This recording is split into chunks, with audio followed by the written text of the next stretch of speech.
and a couple of bar girls, one having her nails done and the other browsing the internet before starting her shift. The owner of the shop, Kun B, was in her late 50s with greying hair and deep lines on her face, but she still had the body of a much younger woman. In tribute to the years she had spent earning her living pole dancing at a bar a few meters further up the street.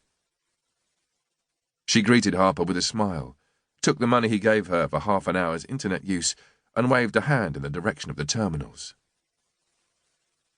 "Any you like, Lex." Most Thais had a problem pronouncing Lex, and Lek was a common nickname in Thailand. It meant small, and Harper had long ago accepted it as his Thai name. He took the terminal furthest away from the counter, tilted the screen to hide it from the other customers, and logged on. He knew the email address and password as well as he knew his own name, even though the account had never been used to send a single email.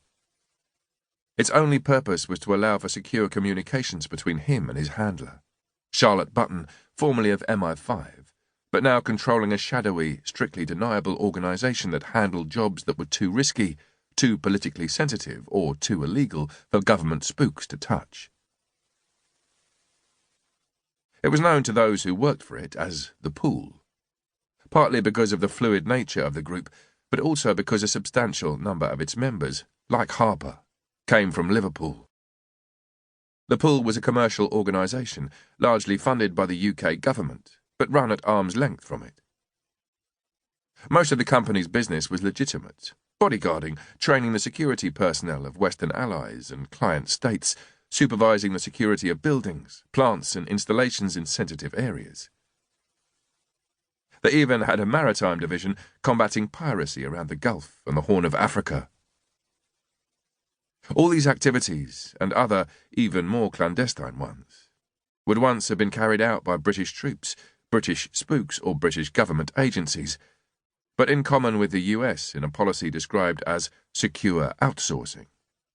More and more secret operations were now kept off the books and contracted out to private companies.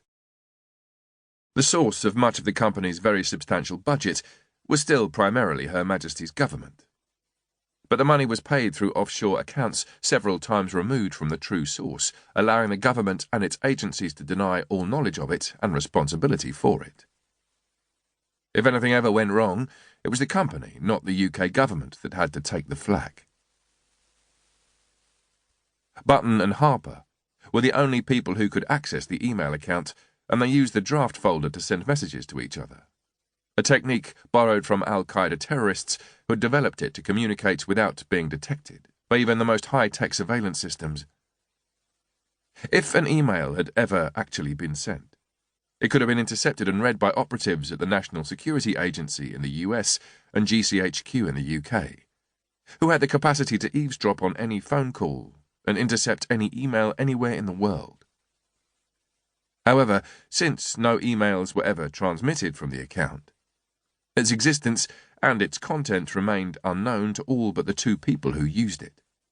Only if a spook had discovered its existence and hacked into it would messages in the drafts folder be compromised.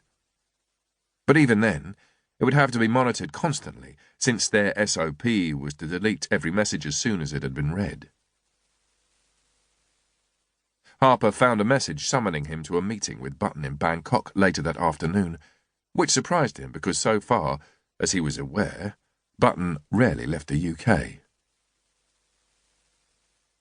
He jogged back to his apartment, showered and changed into a polo shirt and jeans, then headed down to a British restaurant, where he had a full English: eggs, bacon, sausage, black pudding, baked beans, mushrooms and fried bread, and 2 more cups of coffee. He drove the 150 kilometres to Bangkok in just over 2 hours.